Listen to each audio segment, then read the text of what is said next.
Hi guys, good morning. For today's video, nandito na ulit tayo kay ate. Napadaan na naman tayo dito sa Barangay Dalig. Ayan, may binibinta na naman siya. Nabudol na naman ako. Yan ano? Buy one take one. Buy one take one. Ayan, ang 2 days. Ayan, pwede daw sa eleksyon.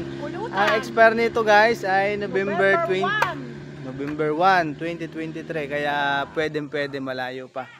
At ayan, bibili tayo ngayon ng bali buy one take one, adi 2 piraso para makapag-fruit salad tayo sa bahay. Pwedeng yeluhan. O yeyeluhan na lang para okay na ano.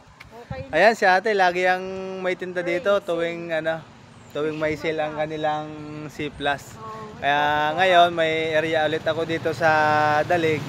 Kaya napadaan na naman ako dito at natsimpuhan ko si ate na nagtitinda ng 2 days. Buy one take one, 60 pesos, dalawa na.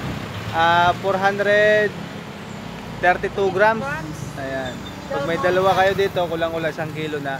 Ang brand nito guys, Del Monte. Ayan, Del Monte baka naman. Ayan. Konti na, bilhin na kayo. Bilhin na kayong lahat.